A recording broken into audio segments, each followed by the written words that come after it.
Hello and welcome Rabin travel and blog creation চ্যানেলের পক্ষ থেকে আপনাদেরকে জানাই আন্তরিক শুভেচ্ছা ও অভিনন্দন। তো আমাদের আজকের ভিডিওতে আমি আজকে আপনাদের নিয়ে যাব ঢাকার একটি অত্যন্ত জনপ্রিয় এবং ঐতিহ্যবাহী স্থান, ইতিহাসের দিক থেকে অনেক গুরুত্বপূর্ণ একটি স্থান, যেটি ঢাকার যে লক্ষ্মীবাজার নামক স্থানটি রয়েছে, এটি ঢাকার যে সদরঘাট অর্থাৎ ঢাকার যে লঞ্চ টার্মিনাল যে এলাকাটি, সেখান থেকে অনেকটা কাছে লক্ষ্মীবাজার নামক স্থানে অবস্থিত এবং তার পাশেই রয়েছে ঢাকার ঐতিহ্যবাহী জনসন রোড। তো অনেকেই হয়তো বুঝে গেছেন যে আমি কোন জায়গাটির কথা বলছি। এটি হচ্ছে ঢাকার বাহাদুর শাহ পার্ক নামে একটি স্থান এবং এই পার্কটি তো অনেক ঐতিহ্যবাহী। তাছাড়া এই পার্কটির চারপাশে কিন্তু অনেক ঐতিহ্যবাহী এবং গুরুত্বপূর্ণ কিছু প্রতিষ্ঠান রয়েছে। তো এই পার্কটি আজকে আপনাদেরকে ঘুরিয়ে দেখাবো এবং পার্কের সম্পর্কে বিস্তারিত কিছু তথ্য আপনাদেরকে জানানোর চেষ্টা করব। আর পার্কের আশেপাশের কিছু দৃশ্য আমি এই একটু পরে আপনাদেরকে দেখাবো। তো আশা করি ভিডিওটি আপনাদের ভালো লাগবে এবং ভিডিওটির শেষ পর্যন্ত আমাদের সাথেই থাকবেন। তো চলুন আজকের ভিডিওতে আমরা ঢাকার বাহাদুর শাহ পার্কটি ঘুরে দেখি এবং আপনাদেরকেও দেখাই।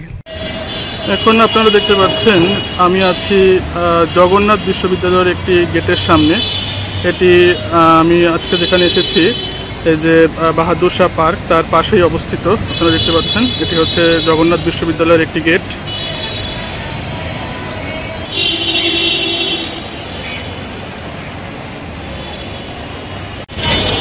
আর এই রোডটির নাম হচ্ছে জনসন রোড। আপনারা দেখতে পাচ্ছেন এই রোডটির নাম হচ্ছে জনসন রোড। আর জগন্নাথ বিশ্ববিদ্যালয়ের আরেকটি গেট রয়েছে এই জনসন রোডের যে মোড়, এই মোড়ের সামনেই। আর আমাকে এখন যেতে হবে এদিকে হচ্ছে সেই বাহাদুর শাহ পার্ক। চলুন বাহাদুর শাহ পার্কের দিকে যাওয়া যাক।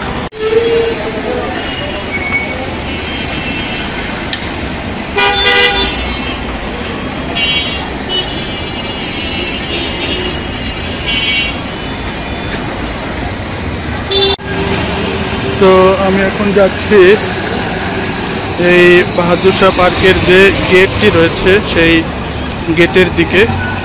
একটু পরে আমি এই গেট থেকে প্রবেশ করব। এখন আপনারা দেখতে পাচ্ছেন এই ঢাকার একটি ঐতিহ্যবাহী কলেজ, এটি হচ্ছে কবি নজরুল সরকারি কলেজ।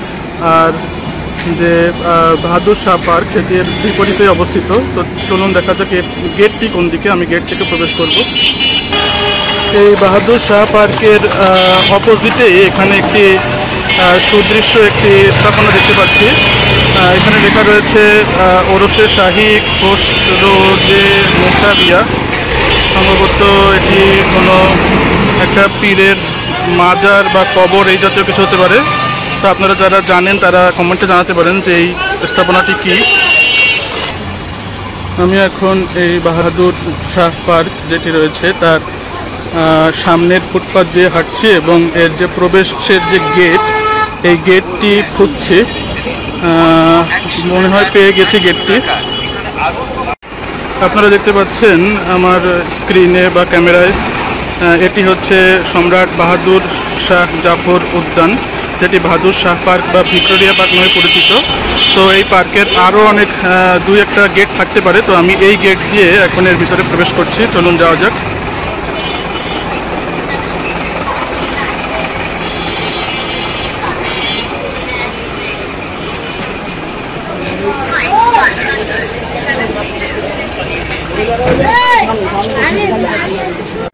তো আপনারা এতক্ষণ দেখতে পেলেন যে আমি কিন্তু এই যে ঢাকার একটি ঐতিহ্যবাহী স্থান, যেটিতে আজকে আপনাদের দেখাতে নিয়ে এসেছি, দ্বিতীয় বাহাদুর শাহ পার্ক। তো এই পার্কটির ভিতরে কিন্তু ইতোমধ্যে প্রবেশ করেছি এবং পার্কটি এখন আপনাদেরকে ঘুরিয়ে দেখাবো। তো তার আগে চলুন এই পার্কটির কিছু ইতিহাস এবং ঐতিহ্য সম্পর্কে আপনাদেরকে জানিয়ে আসি। সেটি হচ্ছে যে আপনারা জানেন যে 18 শতকে কিন্তু ইতোমধ্যে পলাশির যুদ্ধ সংগঠিত হওয়ার পরে ইংরেজরা এই দেশের বা এই ভারতীয় উপমহাদেশের যে কর্তৃত্ব সেটি দখল করে নিয়েছিল। কিন্তু তখনও কিন্তু আর্মেনীয় যে মানুষেরা ছিল তাদের কিন্তু এই ভারতীয় উপমহাদেশে তথা ঢাকা শহরে একটা মানে আধিপত্য ছিল বা বিচরণ ছিল। এবং এই যে বাহাদুর শাহ পার্ক, এই বাহাদুর শাহ পার্কে কিন্তু আর্মেনীয়দের একটি বিলিয়ার্ড ক্লাব ছিল। বিলিয়ার্ড হচ্ছে আমরা সচরাচর পুল খেলে থাকি, এই পুলের মতোই একটি গেম। তো এই যে বিলিয়ার্ড যে ক্লাব, সেই বিলিয়ার্ড ক্লাব থাকার কারণে এই যে বিলিয়ার্ড ক্লাব যে অংশটি, সেটিকে বলা হতো আন্টাঘর। কারণ স্থানীয় যারা মানুষ ছিল তারা তো তখন যে বিলিয়ার্ড গেম, এই গেমের কথা জানতো না, তাই তারা এই যে বিলিয়ার্ড ক্লাব এটিকে সাধারণত আন্টাঘর বলে ডাকতো। এবং যে মাঠের পাশে বা মাঝখানে এই যে বিলিয়ার্ড ক্লাবটি ছিল, এই মাঠটাকে তারা বলতো আন্টাঘর পার্ক বা আন্টাঘর মাঠ, এরকম নামে তারা অভিহিত করত। এবং এরপর এই মাঠ বা এই পার্কটির কিন্তু নাম দুইবার পরিবর্তন করা হয়। তো সেই আলোচনা একটু পরে আসছি। আপাতত এই যে বাহাদুর শাহ পার্ক যেটি নিয়ে আমাদের এই ভিডিওটি চলছে, তো সেই বাহাদুর শাহ পার্কটি কিন্তু আমাদের ভারতীয় উপমহাদেশে ইংরেজদের বিপক্ষে প্রথম সশস্ত্র বিপ্লব, যেটি সিপাহী বিপ্লব নামে পরিচিত, যেটি 1857 সালে অনুষ্ঠিত হয়েছিল। তো সেই সিপাহী বিদ্রোহের একটি উল্লেখযোগ্য স্থান হচ্ছে এই বাহাদুর শাহ পার্ক। কারণ তখন এই সিপাহী বিদ্রোহে তো আপনারা জানেন যে সিপাহীরা বা ভারতীয়রা পরাজিত হয়েছিল। এবং সেই পরাজয়ের পরে কিন্তু এক ধরনের প্রহসনের বিচারের মাধ্যমে ব্রিটিশ যারা ছিলেন তারা কিন্তু সেই সিপাহীদের মানে এক প্রকার বলা যায় যে প্রহসনের বিচারের মাধ্যমে কিন্তু তারা হত্যা করে। এবং হত্যা করার পরে তাদের যে লাশগুলো ছিল তার মধ্যে কিছু লাশ এই যে বাহাদুর শাহ পার্কের বিভিন্ন যে গাছগুলো ছিল তখন, তো সেই গাছে কিন্তু ঝুলিয়ে রাখা হতো যেন স্থানীয় মানুষেরা সেগুলো দেখে ভয় পায়। তো এই কারণে এই বাহাদুর শাহ পার্কের সঙ্গে কিন্তু আমাদের ভারত উপমহাদেশে যে প্রথম সশস্ত্র বিপ্লব, সেই সিপাহী বিদ্রোহের কিন্তু একটি সম্পর্ক রয়েছে। তো এই সিপাহী বিদ্রোহটি যখন অনুষ্ঠিত হয়ে গেল 1857 সালে, তার এক বছর পরে অর্থাৎ 1858 সালে এই ভারতীয় উপমহাদেশের দায়িত্ব গ্রহণ করেন তৎকালীন ব্রিটেনের যিনি রানী ছিলেন ভিক্টোরিয়া। তিনি যদিও তারও অনেক আগে ব্রিটেনের যে সিংহাসন সেখানে আহরণ করেছেন, কিন্তু সিপাহী বিদ্রোহের যে বছর হয় অর্থাৎ 1857 সালে, তার পরের বছর 1858 সালে তিনি এই যে ভারতের উপমহাদেশের যে ইস্ট ইন্ডিয়া কোম্পানি তখন দায়িত্বে ছিল তাদের কাছ থেকে হচ্ছে তিনি দায়িত্ব গ্রহণ করেন। এবং ইস্ট ইন্ডিয়া কোম্পানির দায়িত্ব খর্ব হয়ে তখন তারা শুধুমাত্র প্রশাসনিক দায়িত্বে ছিল।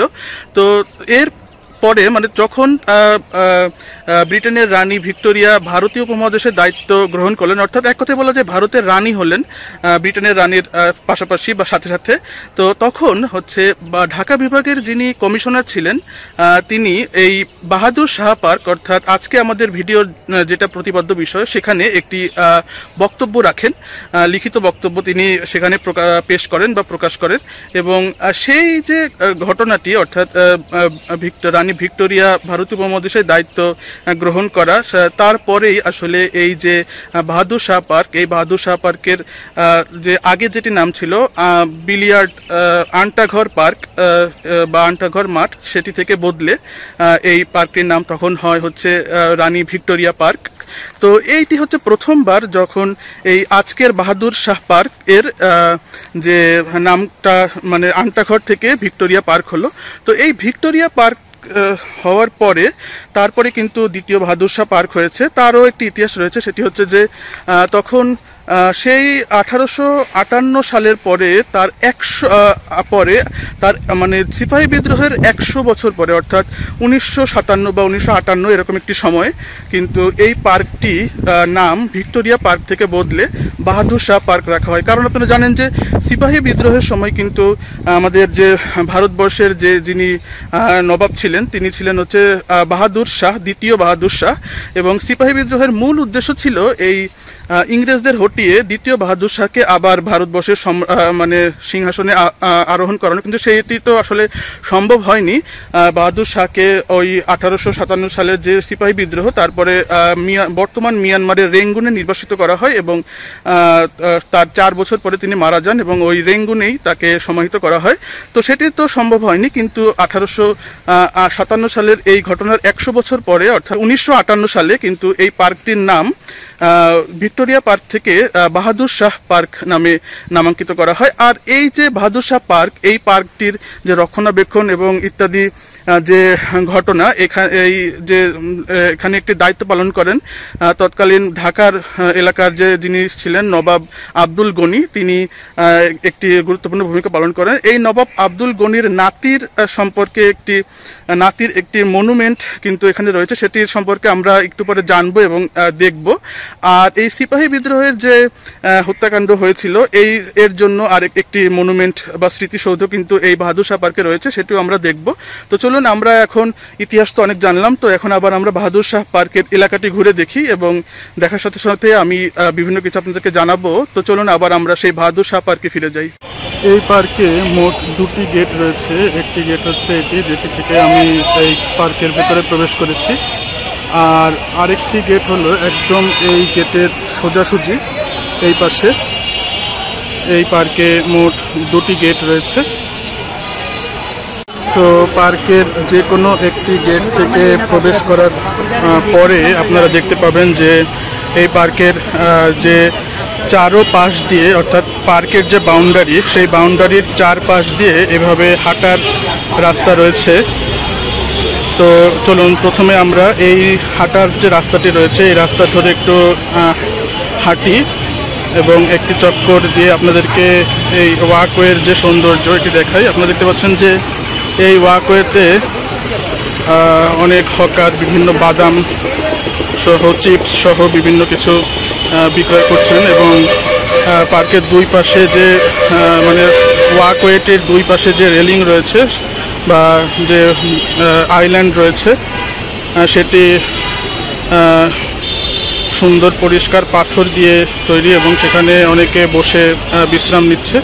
আর আমি হচ্ছে এই যে বাহাদুর শাহ পার্ক বা যেটিকে ভিক্টোরিয়া পার্ক বলা হয় বা আনকাঘর পার্ক আগে বলা হতো, সেই পার্কের যে বাউন্ডারি এবং বাউন্ডারির পাশ দিয়ে যে ওয়াকওয়ে, সেই ওয়াকওয়ে দিয়ে হাঁটছি। এখানে আপনারা দেখতে পাচ্ছেন অনেক সুদৃশ্য বড় বড় গাছ রয়েছে। এই গাছের যে একটা সৌন্দর্য এবং গাছের যে ছায়া, সেই ছায়াও এখানে যারা আসেন এবং বসে নিরিবিলিতে কিছু সময় কাটাতে চান তাদের জন্য অনেক উপাদেয় হয়। যদিও এখন বিকেলবেলা, এখন রোদের তেজ অনেকটাই কমে এসেছে এবং আমি একটি যে গেট, সেই গেট থেকে প্রবেশ করে কিন্তু আরেকটি গেট, যেটি দুটি গেট আমি দেখিয়েছিলাম, আরেকটি গেটের সামনে চলে এসেছি এবং এখানে একটি ঘড়িও রয়েছে পার্কের গেটের সাথে, যে ঘড়িতে একদম সঠিক সময় দিচ্ছে। এখন বিকেল 4:30 বাজে। তো এই দুটি গেট রয়েছে এই পার্কে। আমি একদম প্রথমে আপনাদেরকে, মানে একটু আগে আপনাদেরকে যেটি দেখালাম, আর আমার সামনে এটি হচ্ছে সেই স্মৃতি সৌধটি, এটি আমরা দেখব একটু পরে। তার আগে চলুন আমরা আমাদের যে হাঁটার যে বিষয়টি, আইল্যান্ড ধরে, মানে যে ওয়াকওয়ে, সেই ওয়াকওয়েটি ধরে সেই হাঁটাটি শেষ করি এবং আপনাদেরকে দেখাই। আমার হাতের ডান পাশে রয়েছে পাবলিক টয়লেট। এই পার্কের ভিতরে পাবলিক টয়লেট রয়েছে, যেটি আপনারা 10 টাকার বিনিময়ে সেই পাবলিক টয়লেটটি ব্যবহার করতে পারবেন। তো আমি এখন চলে এসেছি সেই স্মৃতিসৌধটি অবশ্যই এখন আপনাদেরকে দেখাইনি, তার পেছন সাইডে।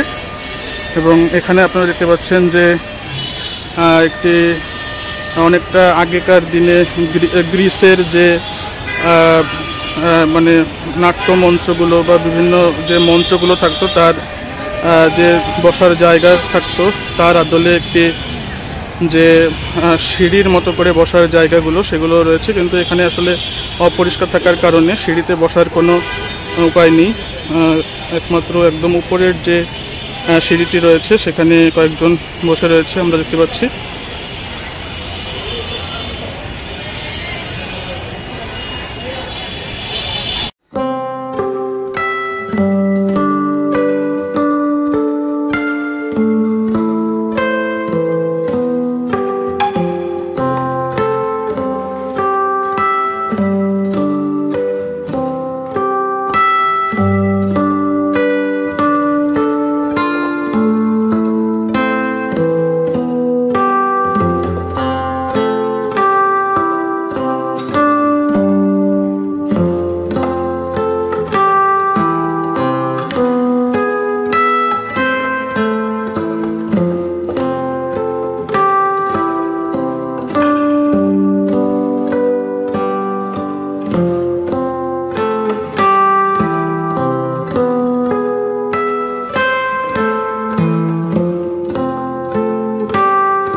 আর এখন আপনারা দেখতে পাচ্ছেন এই যে বাহাদুর শাহ পার্কটি, যেটি 1957 সালে বাহাদুর শাহ পার্ক নামকরণ করা হয়। সেই পার্ক, তার আগে ভিক্টোরিয়া পার্ক নাম ছিল এবং তার আগে মানুষ এই পার্কটিকে আন্টাঘর নাম বলতো। এর ইতিহাস তো আমি প্রথম দিকে আপনাদেরকে ফেস ক্যামে এসে বলেছি।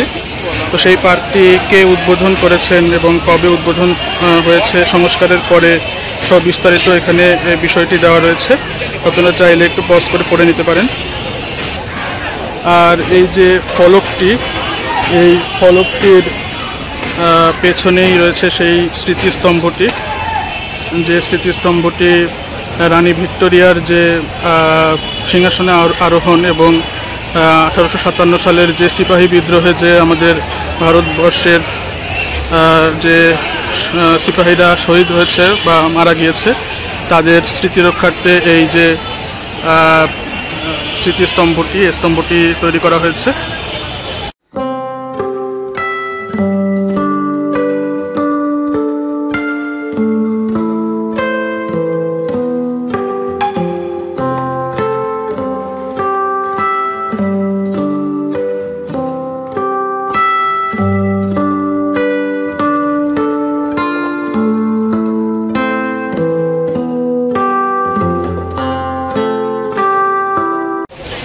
তো চলুন এই যে স্মৃতিস্তম্ভটি রানী ভিক্টোরিয়ার সিংহাসনে আরোহণ এবং যে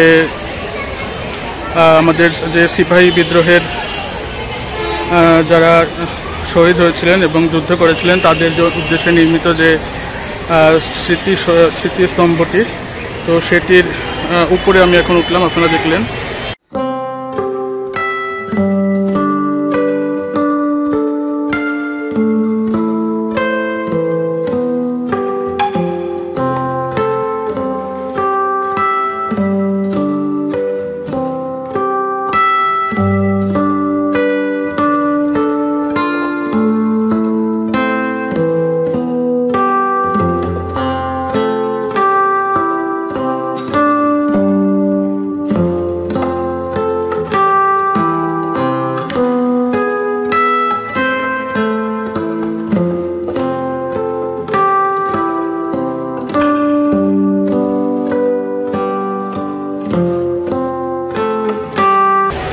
তো আসলে এই যে স্মৃতিস্তম্ভটি, এটি 4টি প্রশস্ত পিলারের উপরে নির্মিত একটি স্মৃতিস্তম্ভ।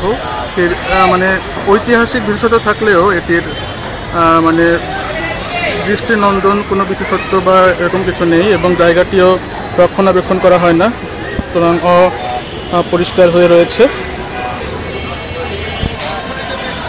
আর এই স্মৃতিস্তম্ভটির যে ঐতিহাসিক গুরুত্ব এবং এই পার্কের যে ঐতিহাসিক গুরুত্ব, সেটি তো প্রথমেই আলোকপাত করেছি। সেই রানী ভিক্টোরিয়ার যে সিংহাসনে আরোহণ এবং সিপাহী বিদ্রোহের যে ইতিহাস, তার স্মৃতিকে ধরে রাখতেই এই স্থাপনাটি এখানে নির্মাণ করা হয়েছে। তো এই যে স্মৃতিস্তম্ভটি, এই স্তম্ভটির উপরে নাকি একটি গম্বুজ রয়েছে, কিন্তু এটি আসলে এখান থেকে দেখা যাচ্ছে না। এই পার্কের ভেতরে গিয়ে আমি একটু দেখবো যে এই স্মৃতিস্তম্ভটির যে গম্বুজ উপরে, সেটি দেখা যায় কিনা। চলুন আমরা তাহলে একটু সামনের দিকে যাই। তো এতক্ষণ আপনাদেরকে আমি এই যে বাহাদুর শাহ পার্ক বা ভিক্টোরিয়া পার্ক এর চারপাশের ওয়াকওয়ে এবং যে স্মৃতিস্তম্ভটি রয়েছে সেটি ঘুরিয়ে দেখেছি।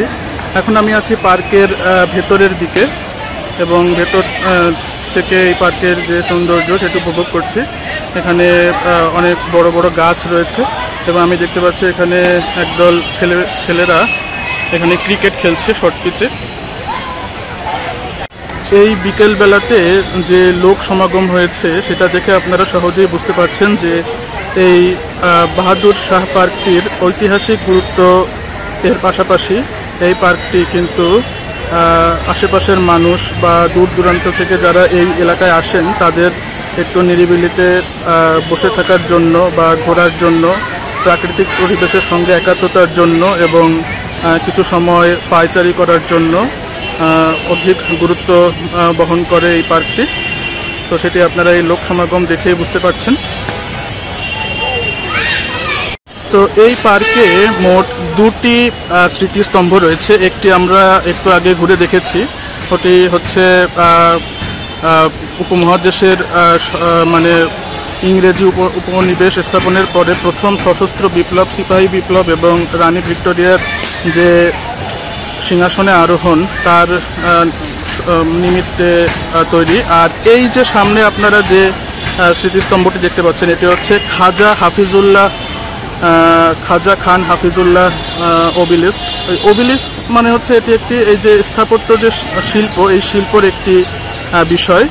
আর এই যে স্থাপনাটি তৈরি করা হয়েছে, খাজা হাফিজুল্লাহ ছিলেন হচ্ছে নবাব আব্দুল গনি, এবং আব্দুল গনি যিনি ছিলেন তার নাতি। এই আব্দুল গনির কিন্তু এই পার্কটি নির্মাণে সংস্কারে ভূমিকা ছিল। আর খাজা আব্দুল গনি তার পুত্র নবাব আহসানুল্লাহ খান, তার পুত্র ছিলেন হচ্ছে খাজা হাফিজুল্লাহ, যিনি খুব অল্প বয়সে মারা যান, এবং তার স্মৃতি রক্ষার্থে, তার স্মৃতির প্রতি সম্মান জানাতে এই যে স্থাপনাটি নির্মাণ করা হয়। আর এই স্থাপনাটি নির্মিত হয় 1885 সালে, ইংরেজি 1885 সালে।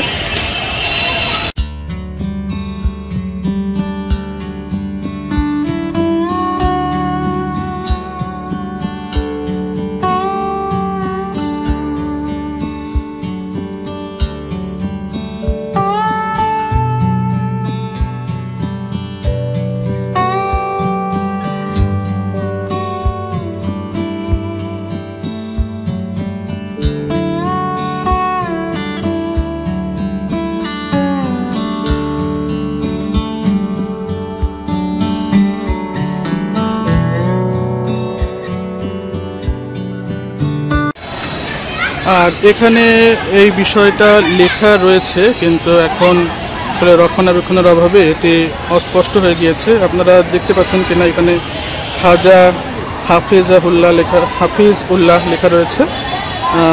তিনি ছিলেন ঢাকার নবাব আব্দুল গনি এর নাতি এবং আহসানুল্লাহ খানের পুত্র। তার অকাল মৃত্যুর ফলে তার স্মৃতি রক্ষার্থেই এই যে মনুমেন্ট বা এই স্মৃতিস্তম্ভ এটি নির্মাণ করা হয়েছে। আর আপনারা এখন দেখতে পাচ্ছেন এই বাহাদুর শাহ পার্কের যে উঁচু উঁচু গাছগাছালি বা সবুজের সমারোহ, সেটি এই বাহাদুর শাহ পার্কেই কিন্তু সিপাহী বিদ্রোহের পরে মানে যে সিপাহীদের ইংরেজ সেনারা হত্যা করেছিল প্রহসনের বিচারের মাধ্যমে, তো তাদের জনমনে ভয় লাগানোর জন্য এই পার্কের গাছগুলোতেই ঝুলিয়ে দেওয়া হয়েছিল।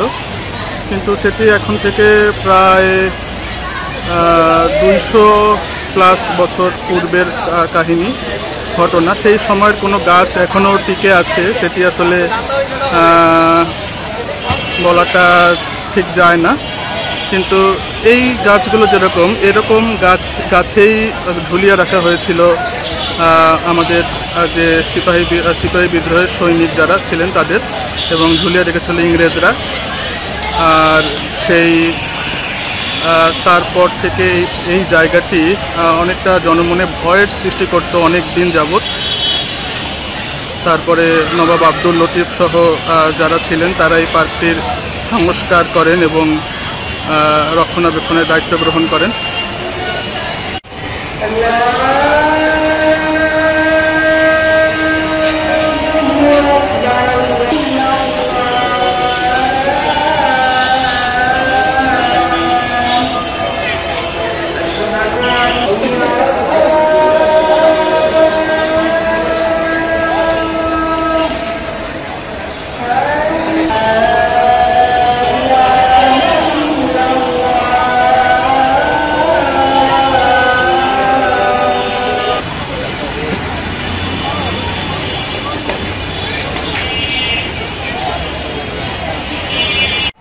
তো এই ছিল আজকে আমাদের ভিডিও।